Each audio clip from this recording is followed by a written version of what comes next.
Bueno, muy buenos días. Gracias a los organizadores de este curso de posgrado por darme la oportunidad de hablar de este tema sumamente candente a nivel de investigación y que tiene implicaciones de salud pública muy importantes. Y les voy a hablar sobre cuáles son las evidencias que relacionan la microbiota intestinal con la obesidad. Ya la doctora Icaza les mencionó a ustedes que la disbiosis, es decir, las alteraciones en la composición microbiana de nuestra microbiota, puede dar origen a diversas enfermedades de la sociedad moderna, entre las cuales están la diarrea infecciosa, la diarrea por antibióticos, la diarrea por Clostridium difficile, las alergias, las enfermedades autoinmunes, la enfermedad inflamatoria intestinal, el CUSI, el síndrome de intestino irritable y, interesantemente, alteraciones del neurodesarrollo como el autismo, y ahora me voy a referir a la obesidad, pero también se ha asociado a diabetes mellitus y a el hígado graso. Todos ustedes saben que estamos viviendo una epidemia mundial de obesidad y es urgente tener soluciones prácticas que impacten a los sistemas de salud a nivel mundial y sobre todo en nuestro país, dado que somos el primer lugar en este problema. De una manera muy simple, ¿qué causa la obesidad? Utilizando las leyes físicas, pues cuando hay predominio de la ingesta de alimentos sobre el gasto de energía, se produce sobrepeso. Pero la realidad es que no es tan sencillo. Obviamente los factores genéticos juegan un papel muy importante, pero recientemente en estas enfermedades de origen poligénico, no solamente los genes tienen una participación importante, sino también el medio ambiente. Y todos ustedes conocen que hay múltiples factores que pueden asociarse a la ganancia del peso, entre los cuales son la vida sedentaria, la gran disponibilidad de alimentos que tenemos ahora, inclusive la contaminación ambiental se ha asociado con la obesidad. Pero yo les voy a hablar en esta plática sobre cuál es el papel de la microbiota en esta importante enfermedad.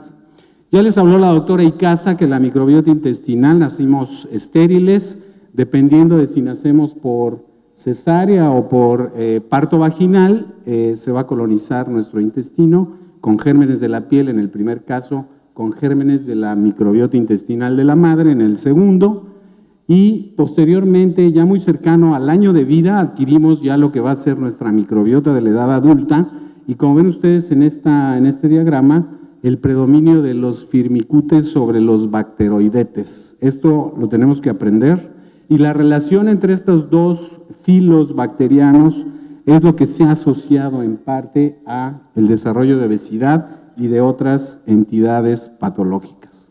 ¿Cuáles son las evidencias que muestran que la microbiota está asociada a la ganancia de peso? Pues las primeras evidencias vienen sobre el estudio en animales. Ustedes saben, hoy en día en el laboratorio se puede crear una obesidad genética haciendo el knockout en los ratones, sobre todo de leptina, y con esto se produce una obesidad masiva en el animal, pero también en el laboratorio se puede producir obesidad inducida por dietas, es decir, dándole al animal dietas con alto contenido de carbohidratos y grasas, y lo que se ha observado en estos animales sistemáticamente es que el animal obeso desarrolla un predominio de firmicutes sobre los bacteroidetes. Y vean ustedes lo que ocurre en estos animales de experimentación cuando se produce la obesidad genética. Vean ustedes cómo en los animales libres de gérmenes hay un predominio de firmicutes, pero no es tan importante cuando se llega al animal genéticamente obeso. Y lo mismo ocurre en el modelo de obesidad inducido por dieta. Nuevamente se adquiere una gran cantidad de firmicutes en relación con los bacteroidetes. En el humano, desde el 2006, el grupo del doctor Samuel Klein empezó a estudiar qué pasa en los sujetos obesos. Y este experimento es muy importante. Vean ustedes, aquí se compara la proporción de los firmicutes en azul contra los bacteroidetes en sujetos obesos. Y estos mismos sujetos son sometidos a dieta, van perdiendo peso a lo largo del tiempo, y vean ustedes cómo los que pierden peso van adquiriendo una mayor proporción de bacteroidetes y una reducción en la proporción de firmicutes. Y esto interesantemente se observa tanto en dietas restringidas de carbohidratos como dietas restringidas de grasa. Otro estudio más reciente se observa que la diversidad microbiana del sujeto delgado es mucho mayor que la del sujeto obeso, es decir, el sujeto delgado tiene una ecología microbiana más extensa que la del sujeto obeso. Y vean ustedes nuevamente en repetidos estudios la proporción de los firmicutes aumenta en el obeso y disminuye la proporción de bacteroidetes. Interesantemente, en estos dos estudios se ha observado que los niños que son seguidos desde el nacimiento, se observa que aquellos que van a ser niños obesos desde el nacimiento adquieren una microbiota diferente de la del niño no obeso. Y de manera muy interesante también, las madres obesas colonizan a sus hijos con bacterias que van a producir o van a favorecer que el niño desarrolle obesidad posteriormente. Por otro lado, los científicos están rompiendo la cabeza para saber cuáles son los microorganismos responsables. Ya dijimos que el filo de los firmicutes en abundancia con reducción de los bacteroidetes parece ser que es lo responsable, pero vean ustedes estudios más específicos, nos han dicho que la adquisición de Lactobacillus reuteri y disminución del Bifidobacterium infantis y del Methanobrevibacterium smithii pueden asociarse con obesidad. Vean que ustedes aquí, los sujetos obesos tienen mayor proporción de Lactobacillus reuteri y vean ustedes también cómo los obesos tienen menor proporción de esta arquea que es la Methanobrevibacter smithii.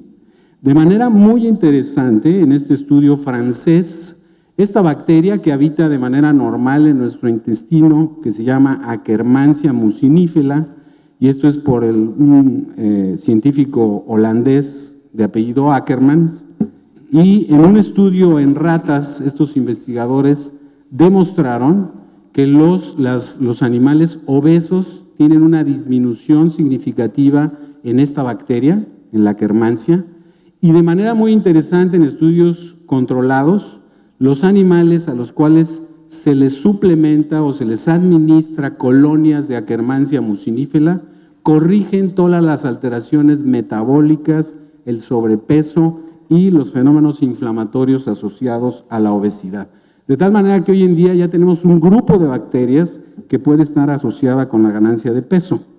De manera más interesante en el laboratorio, hoy se manipulan las bacterias en el intestino de manera muy importante en ambientes como este que les presento, que son los ambientes notobióticos, es decir, los animales están libres de patógenos y los jugadores pues son los animalitos que se conservan sin gérmenes desde el nacimiento, son estériles, pero por otro lado se utilizan los animales que nacen de manera convencional, es decir, van a adquirir una microbiota normal, pero por otro lado se tienen animales que nacen libres de gérmenes y posteriormente se les coloniza con microbiota de un animal normal, que son los animales convencionalizados.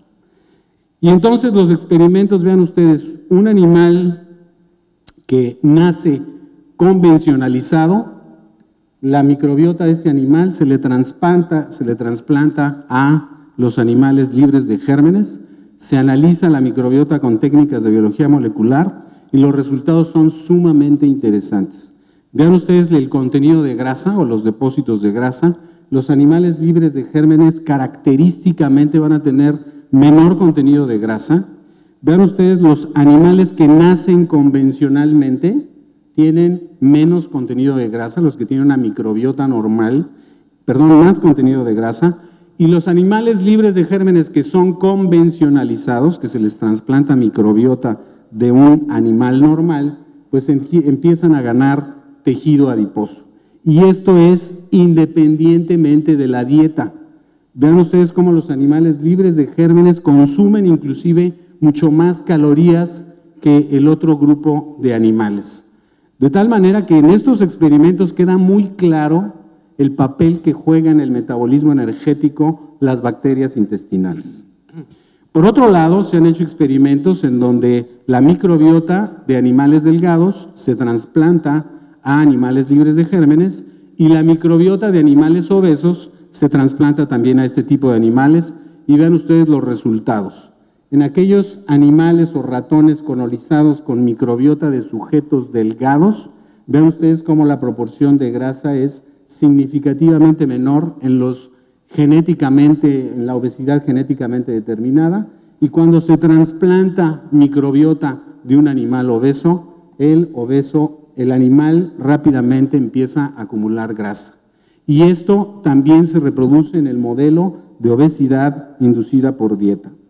Nuevamente, entonces, se comprueba que las bacterias intestinales juegan un papel importantísimo en la ganancia de peso. Y la otra evidencia importante es sobre la cirugía bariátrica, cuando se utiliza el bypass o la derivación gastroyeyunal, que sabemos que es el método más efectivo para controlar la obesidad. Aquí hay diversas evidencias en diferentes estudios, en sujetos obesos comparados con sujetos no operados de derivación gastroyeyunal o con peso normal. Los pacientes operados de derivación gastroyeyunal adquieren rápidamente un número diferente de bacterias, que son las gamma protobacterias. En otro estudio también se evidenció un incremento al hacer la derivación gastroyeyunal en este tipo de bacterias, y en las ratitas también se ha demostrado que rápidamente los ratones operados disminuyen los firmicutes y aumentan las gamma protobacterias.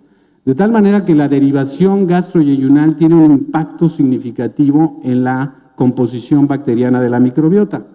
Y estos son los experimentos que se están realizando. El doctor Lee Kaplan en Boston tiene una gran cantidad, él opera cerca de 1000 ratas por año de derivación gastroyeyunal, y los experimentos que hace ya son experimentos controlados y nos muestran una evidencia muy poderosa sobre el papel del cambio de la microbiota que produce la derivación gastroyeyunal. Entonces, el primer experimento son ratas normales, se les hace una derivación gastroyeyunal, el animal rápidamente pierde peso, y los controles son ratitas a los cuales se les hace una operación simulada, no son sometidos a cirugía gástrica, no tienen la derivación gastroyeyunal y por lo tanto no pierden peso.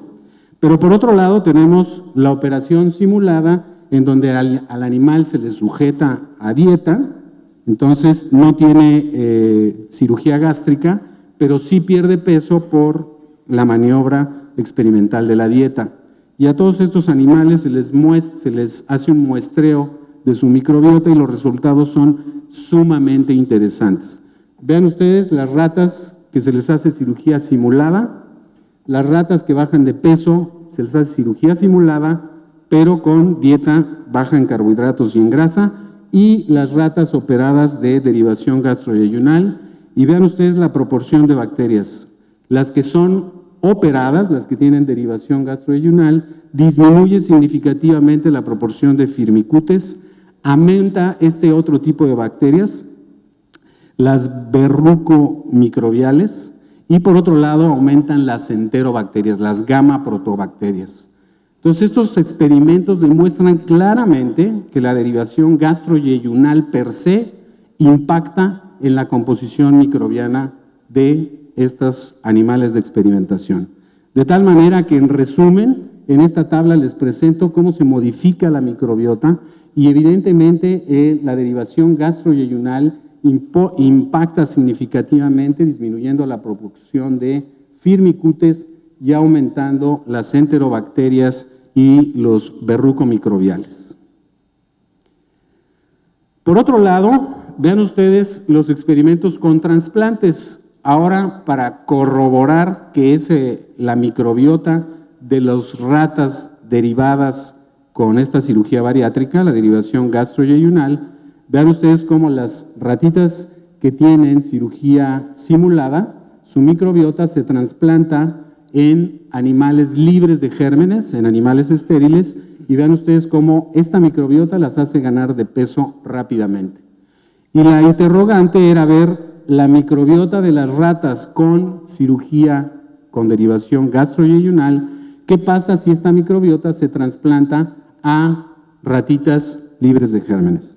Y los resultados, vean ustedes, la microbiota de las derivadas, de las que tienen cirugía bariátrica, rápidamente hacen perder peso al animal y rápidamente hacen que su índice de adiposidad disminuya en comparación con la microbiota de las ratas operadas de manera simulada.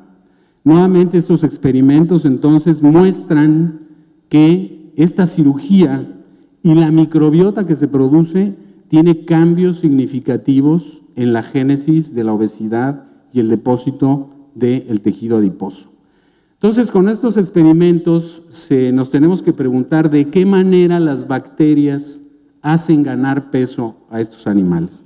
Y bueno, rápidamente se han descrito o se hipotetiza que hay varios mecanismos.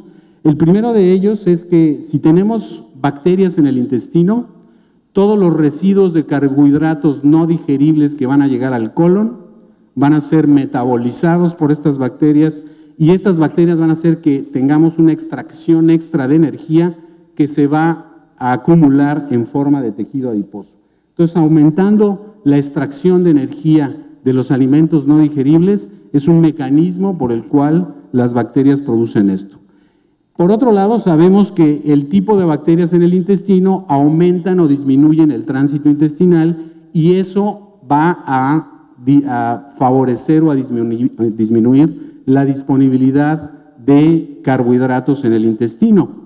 Pero por otro lado, ya sabemos que dependiendo del tipo de bacterias, se puede modificar inclusive los hábitos de alimentación en los animales. Esto lo demuestran los estudios con los animales libres de gérmenes. Estos animales son delgados y sin embargo comen mucho más alimento que los sujetos obesos. Y finalmente, los metabolitos de la microbiota van a producir una extracción de energía significativa que van a redundar en la ganancia de peso. Y no hay mucho tiempo para explicar todo esto, pero se sabe que la microbiota intestinal, el tipo de microbiota intestinal, es posible de mandar o enviar señales de tipo inflamatorio que van a producir disminución en la sensibilidad de la insulina. Y esto es lo que se llama la endotoxemia metabólica. Cuando tenemos translocación bacteriana y más derivados de bacterias o antígenos bacterianos circulando en sangre, se produce una disminución de la sensibilidad a la insulina. Las bacterias que fermentan nuestros carbohidratos que consumimos van a producir señales también inflamatorias, pero al mismo tiempo van a ser una fuente de energía para que ese sujeto sintetice más o forme más grasa.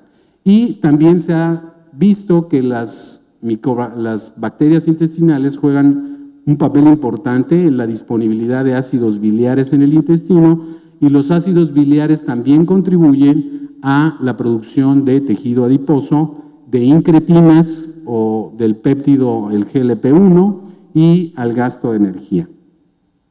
Y este es un cuadro de lo que ocurre en un sujeto delgado y lo que ocurre en un sujeto obeso. Rápidamente, en resumen, el sujeto obeso tiene una microbiota diferente y esa microbiota diferente va a alterar la permeabilidad intestinal, la exposición de antígenos a nivel sistémico va a ser mayor, se va a generar una respuesta inflamatoria, inflamación del tejido adiposo y todo eso va a impactar en el metabolismo energético en general, en el depósito de grasa en las arterias, en el hígado, etcétera, y en la disminución de la sensibilidad a la insulina, produciendo diabetes. En conclusión, la composición y la diversidad microbiana de la microbiota juega un papel determinante en el balance energético. La ecología de la microbiota intestinal del paciente obeso es diferente de la del sujeto sano. Los gérmenes responsables de esta alteración no se conocen con claridad. Parece ser que es el filo de los firmicutes. Ya les mencioné los lactobacilos, la disminución de los bifidobacteria, del Methanobrevibacter smithii y de la Kermansia mucinifera, que son posibles jugadores importantes en este fenómeno. Los mecanismos por los cuales la microbiota produce obesidad se están conociendo. La realidad es que una microbiota alterada hace que ese sujeto tenga una mayor extracción de energía que viene de los alimentos, que se va a redundar en un almacenamiento y depósito de grasa. La endotoxemia metabólica y la inflamación o el fenómeno inflamatorio de la grasa blanca, no de la grasa parda, van a contribuir a la resistencia a insulina y a producir el famoso síndrome metabólico. Un mensaje rápido: cuida tu cuerpo, cuida tu mente, pero tenemos que aprender a cuidar la microbiota para no ser gorditos. Y quiero darles un comercial. El próximo año, en marzo, en la Ciudad de México, tienen ustedes el programa en sus portafolios, tendremos un simposio precisamente de este tema: microbiota, obesidad y nutrición, y los invito a todos ustedes a que nos acompañen. Y quiero terminar con esta diapositiva en donde vean ustedes como una caja de Petri con cultivo de diversas bacterias pues nos da una idea de la evolución de los seres vivos. Gracias por su atención.